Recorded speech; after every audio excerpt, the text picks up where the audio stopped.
Hey, what's up, guys? Pete Alonso here from the New York Mets, and I'm here with Alfred. And I just want to say thank you so much to all you guys for listening to the Metropolitan Report. It's a really awesome show. You got some great insight on Mets baseball, and yeah, it's a great place where Mets baseball is talked about, and we got a lot of really fun stuff coming up this year. And a lot of really great things coming from this team in the clubhouse, and I'm really excited to keep the ball rolling. And it's been such a fun season, and I'm really thankful for everybody coming out to the ballpark and supporting us, and it's just been absolutely tremendous. So thank everybody for listening to the Metropolitan Report, and Alfred, keep doing your thing, and as always, LFGM. Hey, everybody, it's Alfred Parsar Jr. back with another edition of the Metropolitan Report. And before we begin today's edition of the Metropolitan Report, I just want to remind you guys, if you like this podcast, if you like these videos, if you like what you see on this YouTube channel, then please go down below and hit the subscribe button. That way, you get a notification every time a new video goes live, whether it's a Metropolitan Report short or a full edition of the Metropolitan Report. You'll be the first one to be notified once something new pops up on the channel.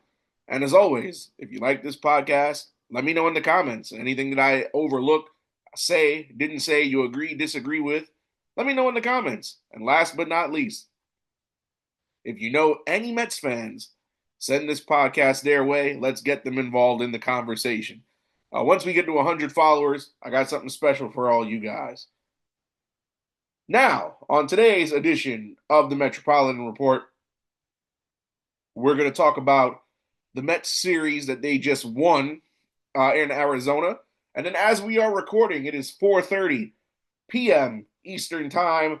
The Mets scheduled in a couple hours to start a series with the Cubs on this Mother's Day weekend. We're going to talk all about it. So the Mets went to Arizona after losing the series to the St. Louis Cardinals in St. Louis. They go to Arizona. They win on Monday night by a score of 5-4. They lose 5-1 on Tuesday. And then Wednesday in the series finale, the Mets offense just wasn't having it with Arizona. They beat them 7-1. This Mets offense has looked really good as of late. In the game on Monday, Francisco Lindor, 3 RBI game. He had a home run. Pete Alonso also had a home run on Monday. Juan Soto starting to wake up. We'll talk about him later. But this offense was pretty good on Monday, as was the pitching. Even though it was a 4-run game, the Mets were able to get 5 innings. Sorry, the Mets got 5 innings out of Griffin Canning, who only gave up 1 run and struck out 6.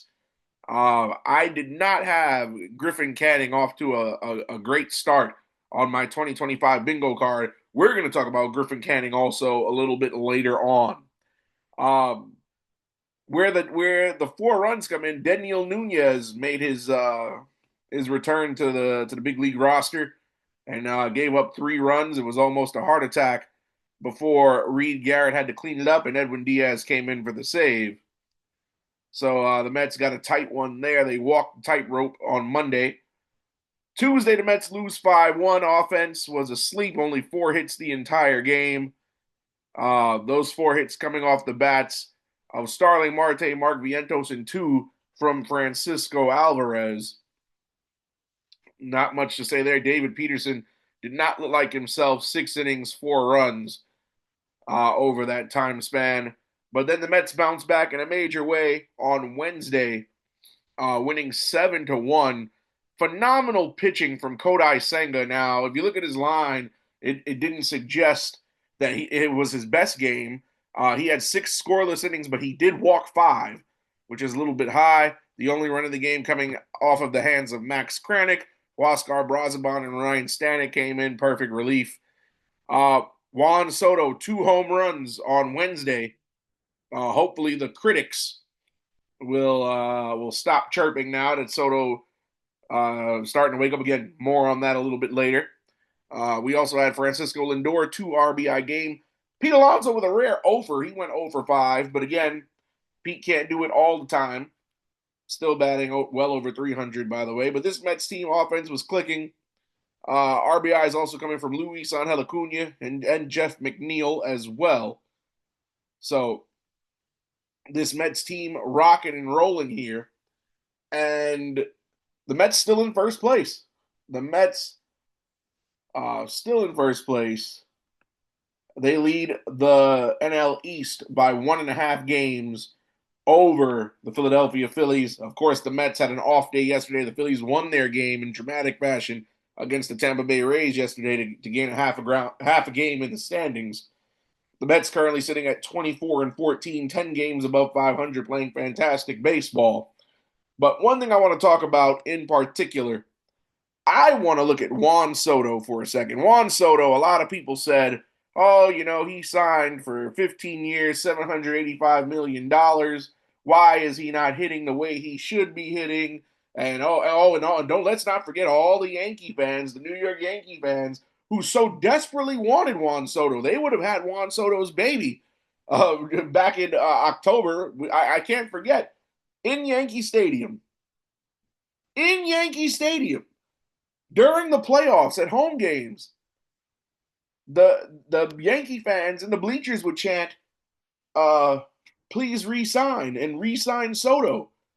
And then he picks the Mets to go to in free agency, and now all of a sudden he's become the subject of all this Yankee hate. Why? I don't understand why. And then for those of you who are staunch critics, I mean, granted, the Mets have only played 7 games in May, so it's a small sample size, but so far in the month of May, as you can see on the lower third right in front of me, Juan Soto hitting .346, 4 home runs, 5 RBIs, with a 1.339 OPS.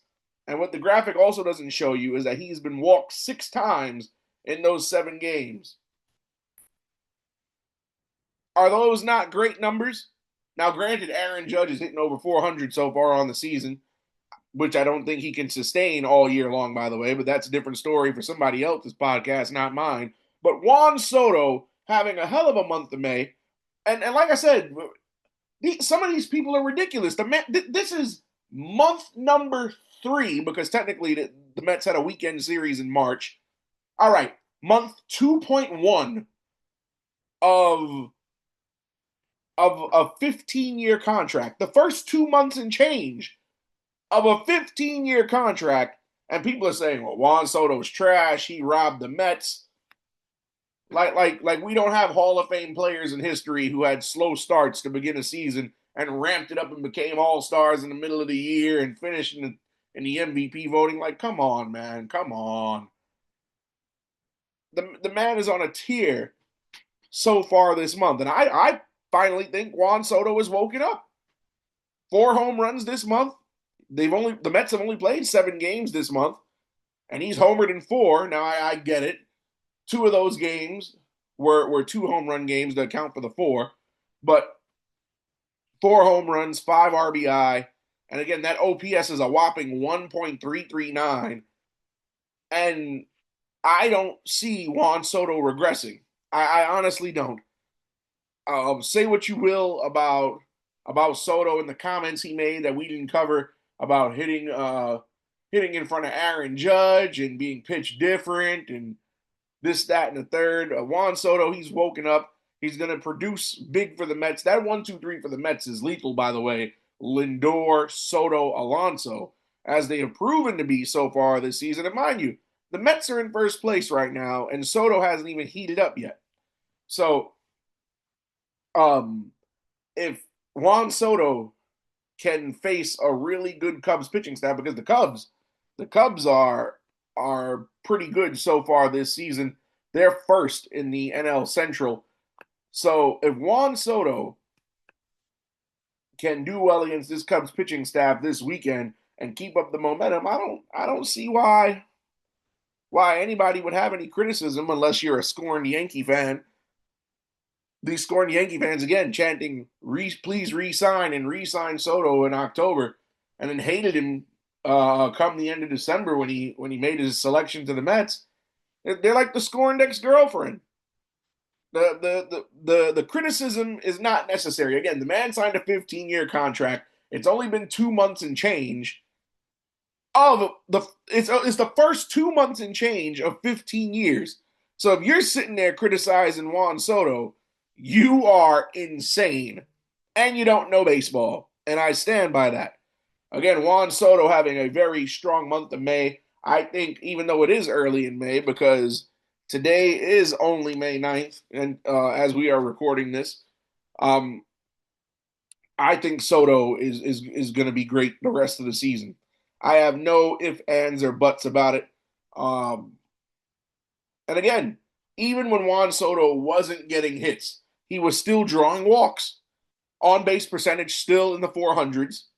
So again, I will take it. Listen, in the stat line, because remember, if you draw a walk, it doesn't count as an official at bat in the box score. So if I see a guy go 0 for 1, but he drew 3 walks in the game, I'm satisfied with his performance because that means number one, he has a good eye. He's not swinging wildly and swinging at any and every pitch that comes his way. Number two, he's getting on base, so he's giving he's giving the batters behind him a chance to drive him in. So what are we really complaining about here? Again, for the Yankee fans that are the scoring ex-girlfriends of the baseball world, they need to just focus on their division, on their team, worry about what Aaron Judge and Ben Rice and Trent Grisham are doing, and worry about Max Fried and whether he should be in Cy Young contention or not. Again, different story for a different podcast, not on this podcast because we don't care what they do in the Bronx. And to all the Met fans, because it's crazy, Met fans, I'm talking to you now. Some of you have criticized Juan Soto. Too early for that. Just need to relax. Let Soto cook. He's starting to cook. He's heating up. And I guarantee you, he will be hitting at least by the season's end, at least minimum 285. Remember, Juan Soto's a slugger. The summer months are coming. Warm weather baseball is coming in Queens. Soto is going to mash. Trust me. I think Juan Soto is just going to be fine. All right. Injury update news going on right now. Let's talk about Ronny Mauricio. Ronny Mauricio, of course, was the Mets' top prospect a couple of years back. He got a cup of coffee and a call-up in 2023. And then that winter in the Dominican League, tore his ACL, had reconstructive surgery. It was a bad injury. Then last August, had another surgery to clean up scar tissue in the knee. But now Ronny Mauricio rehabbing that knee. He has been in the minor leagues. Remember, he did not get into game action in spring training, just did fielding drills and light running in the backfields while everybody else was participating in Grapefruit League games. Ronny Mauricio is 6 games in to his rehab stint. Mauricio was in Single A St. Lucie. He played 6 games there. And now this weekend he'll be reporting to Double A Binghamton to continue his rehab. Now here's my thing on Ronny Mauricio. I like Ronny Mauricio. Switch hitting shortstop, young kid, explosive base runner. And this may rub some folks the wrong way. And again, disclaimer, I like Ronny Mauricio. But I personally think that we should trade Ronny Mauricio. I'll tell you why. Number one, the Mets are in desperate need of bullpen help, especially with the recent injuries to Danny Young and A.J. Minter, both out for the year. I know we signed Hennessy Cabrera, but Cabrera I don't see as a long-term option. Brooks Raley was signed. He was with us last season, had Tommy John. He was signed and immediately placed on the injured list to continue to rehab from the Tommy John. So we don't know how good he will or will not be for us. But here's the thing. Ronny Mauricio does not fit in anywhere on the current team. As long as we have Francisco Lindor, there's no spot for Mauricio at his given position, shortstop. Mauricio could also play second base, but with the way Luis Angel Acuna has been playing, you cannot plug Mauricio there. Then there's third base. I don't foresee Mark Vientos giving up third base at all. Three positions that Mauricio plays. There's nowhere to put him. So my suggestion, and a couple of days ago on the Metropolitan Report short, I said that Brett Baty needs to go in a package for a reliever. I would include Mauricio in that package for that reliever, Baty, Mauricio, and one other prospect, and go get some bullpen help. Because Mauricio, as great as he is, you're not going to call him up just to be a pinch runner. Granted, that's what other guys on the team like Jose Azocar are good for. Speed.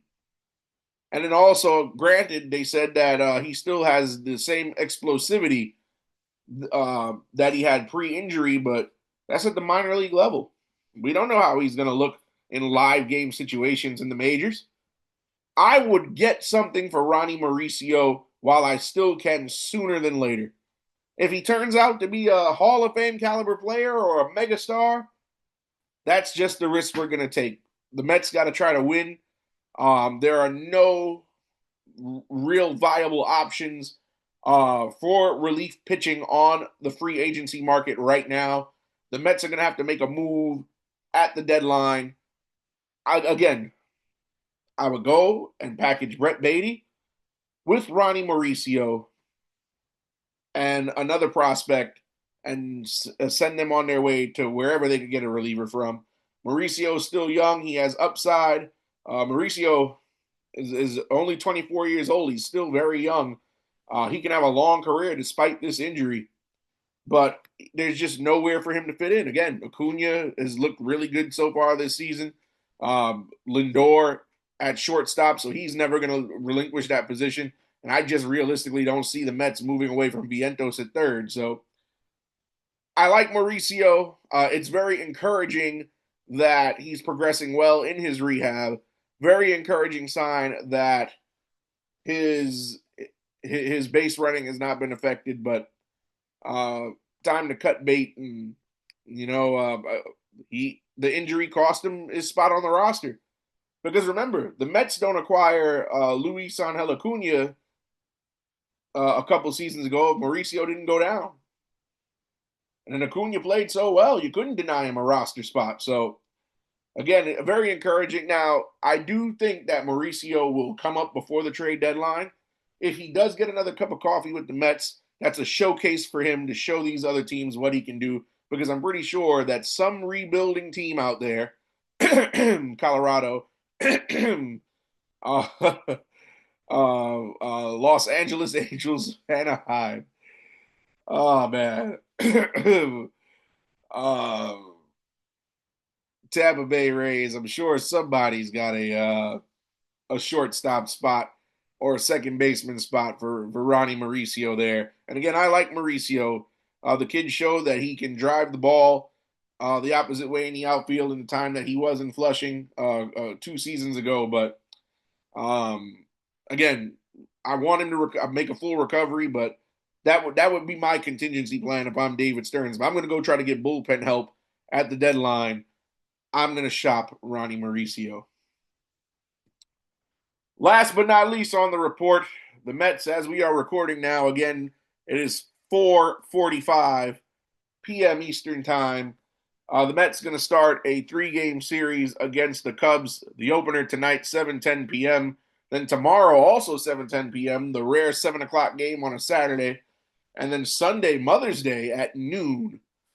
This Cubs team, 22-16, they are currently at the top of the NL Central.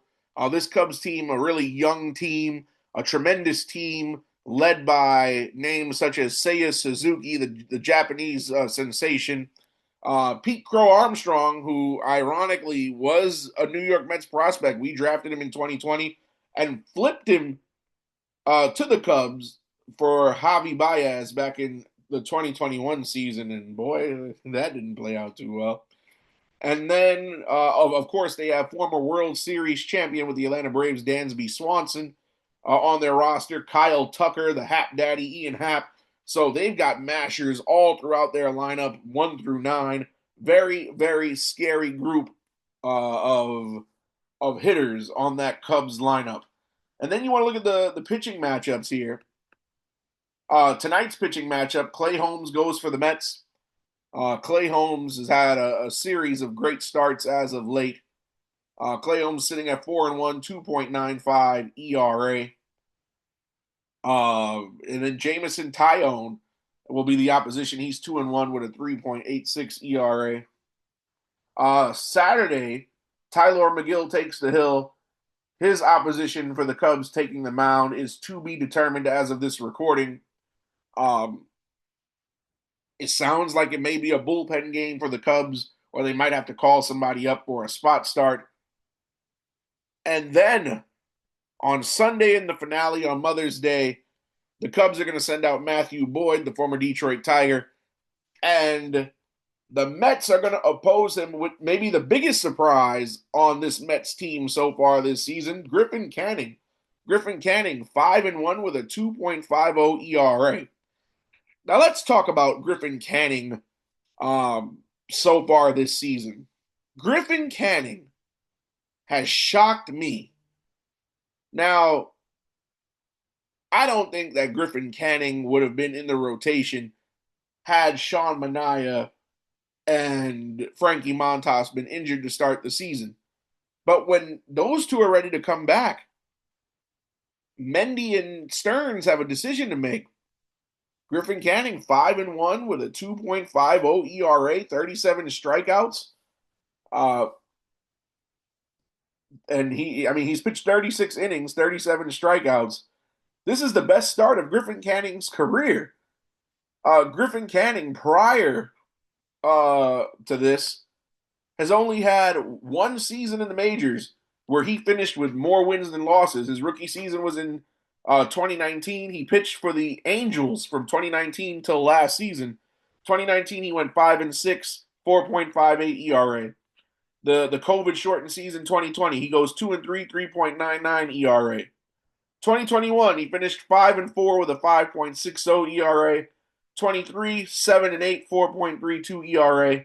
Last season was his worst as a pro, 6-13 with a 5.19 ERA. So as of right now, career best in win-loss record, career best in ERA. Griffin Canning, again, I did not expect much out of him. I thought that Griffin Canning was going to be a piñata. I'm really surprised here. He's had 7 starts this season. Out of the 7 starts, only 1 no decision. And I gotta say, Griffin Canning, if we look through each of the starts, he has had a quality start in all but 1 start. And the 1 game that he didn't have a quality start, he was the winning pitcher of record. So even in the 1 game he lost, he still had a quality start. So again, and that was against Houston back on March 29th. So Griffin Canning, I don't know if he can sustain this level of pitching, but I am very impressed with Griffin Canning. And if Griffin Canning can find success against a dangerous team like the Cubs, that should tell you how much he's progressed over the last year. Now, of course, this series between the Cubs and the Mets, this is not going to be an easy win for the Mets. This is going to be the Mets' first time this season. Well, second, because at the time the Mets played the Blue Jays at home in that home opener series. The Blue Jays were in first in the AL East, but now that some time has gone by, this is a battle of 2 first-place teams, first place in the East versus first place in the Central. My prediction, I think the Mets are taking 2 out of 3. I think that Tyler McGill, pending who takes the hill for the Cubs, Tyler McGill probably takes the loss. I think Holmes and Canning win out, but you never know. A sweep could happen. If it does happen, great. But if I'm a betting man, I would go Mets 2 out of 3. Stay tuned to this YouTube channel here on the Metropolitan Report. We're going to have content for you throughout the weekend before we return on Monday with our post-Cubs series recap. And, of course, we'll bring you any news that should come out of this series or throughout the organization, period. But folks, remember, if you like this podcast, subscribe button is right below. Go down there, leave a comment if you agree or disagree with anything that I may or may not have said. And the last thing I'm going to say before I get out of here is let's go Mets. If you're going to the game tonight, you may run into me there. I'll be in section 110. All right, folks. I'll see you next time.